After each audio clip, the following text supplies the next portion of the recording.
Once again, I'm Leanne Buchanan, Executive Director of Venture Cafe, and are you guys ready for more about Latin America? Because we've got a great session coming up. Here to reimagine the future of work, thinking about humanizing the way in which we work, we're really excited to bring up Pato Fuks, who is the CEO of WeWork Latin America, joined by Carol Perez, who is the head of public affairs for WeWork LATAM. And they're really going to be focusing on, again, the future of how we work, and WeWork is truly a stalwart in this space. Let's give them a round of applause. Pato, Carol, welcome. Thank you.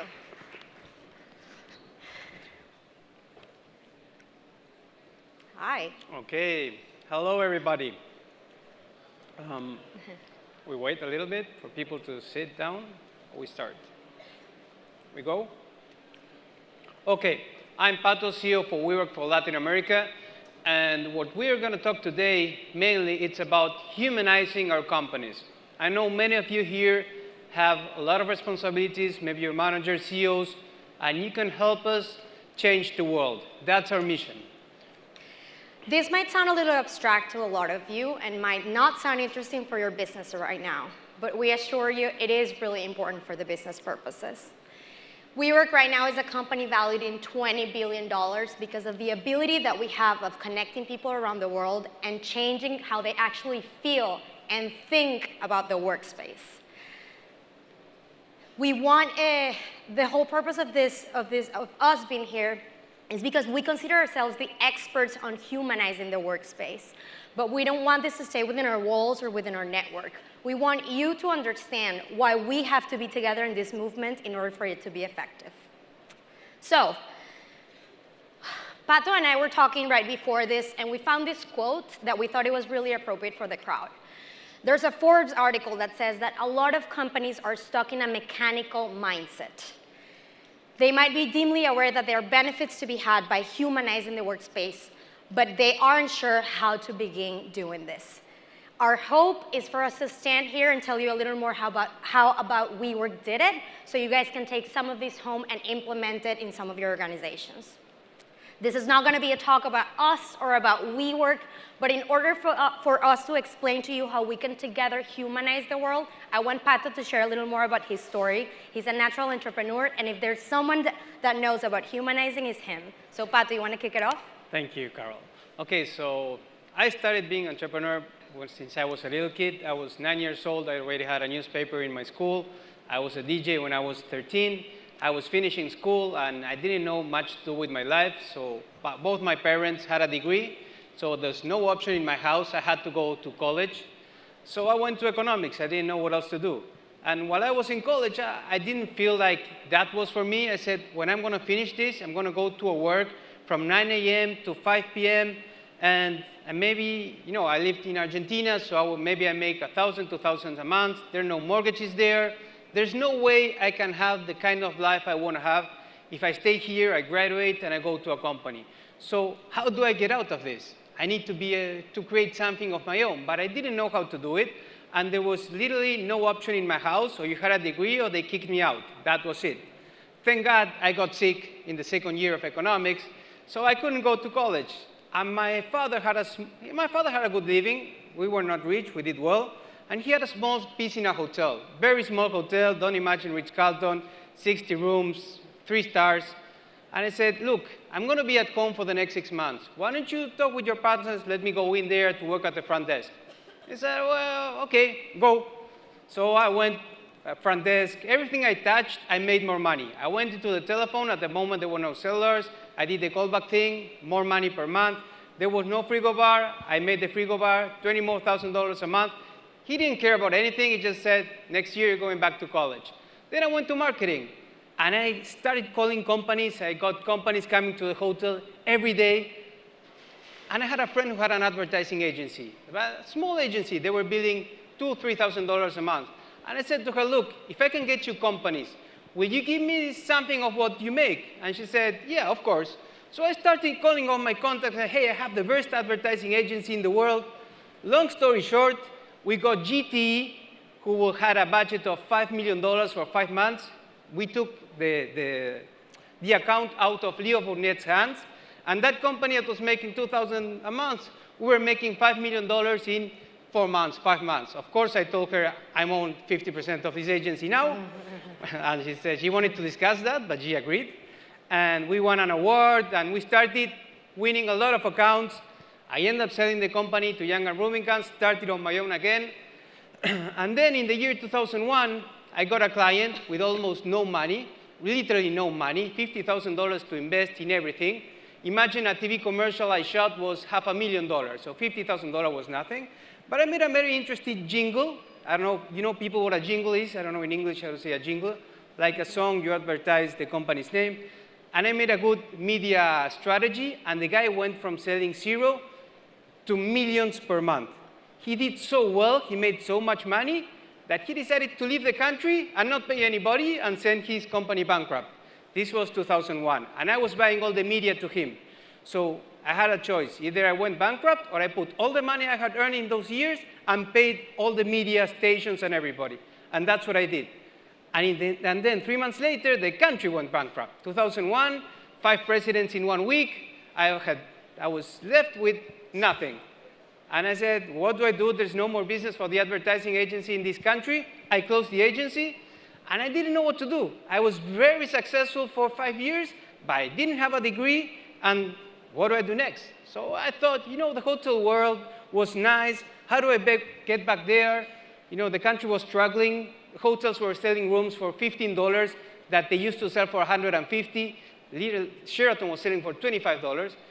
So I got some friends and let's buy a hotel. But we didn't have money, 0 money. So I said, I can't buy a hotel. How do I do? And one night, I stumbled into Conrad Hilton's biography, and I read he started renting hotels, and then he went to buying. Next morning, I wake up, I call a broker, do you have a hotel to rent? And they say, yes, I have the best hotel, 90 rooms, in the middle of Buenos Aires. The owner is tough. Sit me with the owner. I sit with the owner. I said, look, I said, okay, you have to pay me 8 months in advance. That's $40,000 for a 90 rooms hotel, fully booked in the best location. I didn't have the $40,000. So I called my father, hey, did you lend me $40,000 to this? You're crazy. Hung up, didn't speak to me for 2 months. But, you know, what did I do? I said, I'm not going crazy about, I went crazy, but my shrink told me, why are you going to your father? Go to your friends. So I called some friends and say, hey, do you want to invest in this? My business plan was 75%, $15, we're making $30,000 a month. And they say, okay, each of one of them put $10,000. We rented the hotel. I changed the name. I came from the advertising world. I knew how to create a brand, and I named it Dazzler. So it sounded like it was from Germany or something. And, you know, really, 3 months later, we were at 75%, we were making $30,000. I started renting everything that was there. Then I created a hotel management company, another hotel brand, Splendor. And my dream was to create the biggest hotel company in Latin America. That was my goal. Actually, it was the world, but I took it down to Latin America. And after 14 years of very hard work, first leasing everything there was, and then building hotels by selling rooms one by one, we created the biggest hotel management company in Latin America, which I ended up selling to Wyndham, which is the biggest hotel company in the world, 1 year and something ago, December 2016. But 3 months before selling the company, I was in New York talking to some entrepreneurs, and there were 2 other guys speaking with me. One was the founder of a company called WeWork, which I didn't know much, and then a Russian billionaire. And I always do the same thing. I say, okay, I'm not going to let this guy speak. I go last. I speak better. That's perfect. That's the biggest mistake in my life. Adam comes in, Adam Neumann, founder of WeWork, starts talking. I said, wow, I can't speak after this guy. He was amazing. And he really had created a company with a purpose. He really meant he wanted to change the world. And he already had a $10 billion company. And that's 5 years.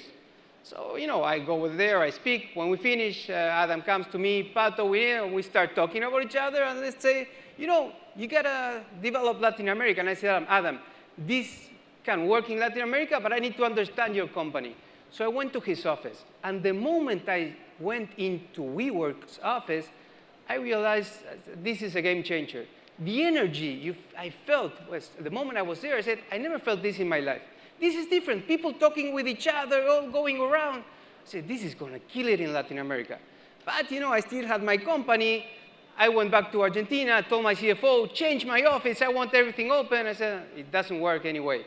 Why? Because WeWork works because there are people from different companies. So we started speaking to Adam. At the end of the day, I said, okay, I'm going to take on the challenge of being CEO for WeWork Latin America because I really believe in this.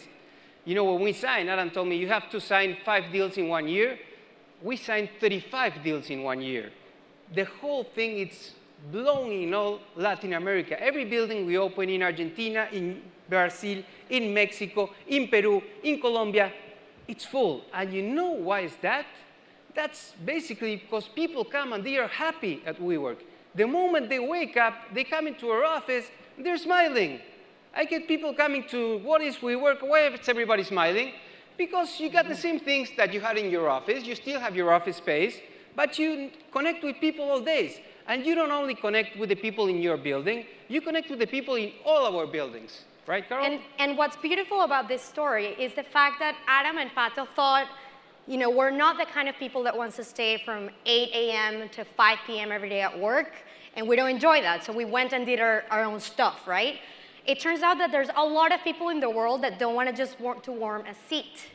They don't want to spend time looking at the clock and being a different person when they come out of their offices.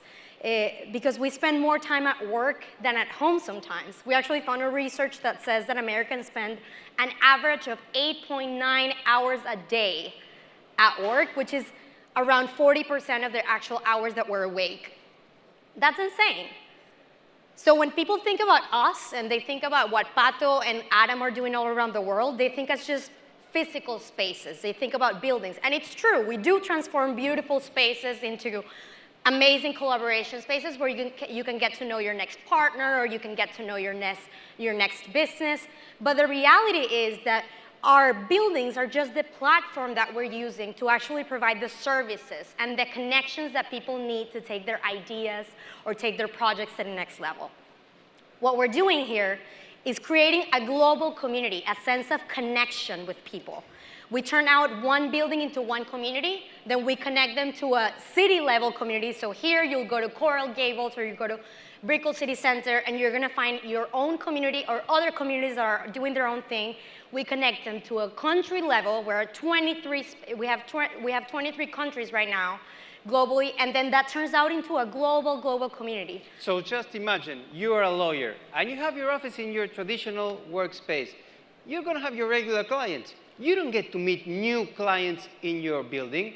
Well, when you come to WeWork, let's say in a building you have 300 companies. Every day, our community team makes events so that people connect with each other. So there's 300, 200, 400 new clients you can meet every day just by being there. And what this makes is just makes people happier. And it sounds abstract, but we're actually changing the world because we're changing the way people think and feel about work every day. When you wake up, it's not the same feeling to go to a gray cubicle than going to a space where you feel connected, where you feel energized. So we want people to make a life, not just a living, not just working for a paycheck. And the reality is that our business model is successful because the reality globally and the way people work and live is just changing deeply. So it's not just entrepreneurs coming to WeWork or startups. There are a lot of enterprises coming to us more and more every day. Why? Because they realize that the best way they can keep their employees happy and staying at their companies is by making them happy. Exactly that. I have that experience when I sold to Wyndham. They all moved to WeWork in Buenos Aires. And before, I could tell you, at 6 o'clock, everybody was out of the office, definitely. Today, you see them at 8 o'clock, 9 o'clock. They're all there, hanging out, meeting people. That's exactly. And the reality is that people from different generations, from different backgrounds are looking for the exact same things. People don't want to work just for a paycheck. They're looking for purpose in their life. They're looking for something that they really want to do, and they want to spend their energy in something that makes them feel good every single day, even at work.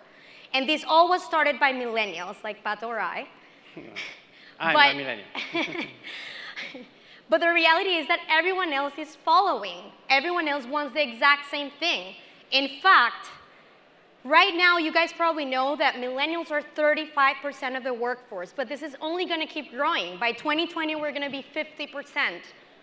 God knows what we're going to be in 2030. But what matters really is the importance of well-being in the work environment. We are a generation that is empowered by the access to technology. We're a generation that's inspired by changing people's lives and actually having an impact. If you go to the research again, you're going to find that 78% of the people and of the millennials actually would change any other benefit that you would give them for a better work environment.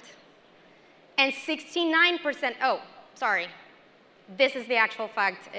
So 78% of the millennials prefer a better workspace, but 69% will actually trade any other benefits for having a better work environment. And that's definitely true. In every city that there's WeWork, and there's basically no competitors out there, people will not move from our offices to another work if they have to leave WeWork. And that's really actually happening, and that it's really amazing.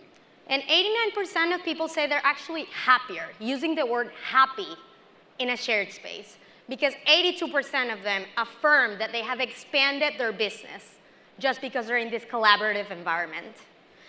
But if we keep talking about future of work, future of cities, how are we changing, how are we evolving and adapting? Well, the truth is that everything relies in culture. People, communities, and culture are the heart of the future of work. In the middle of all these changes, globalization, urbanization of cities, what we have to think of is that what matters is human connection.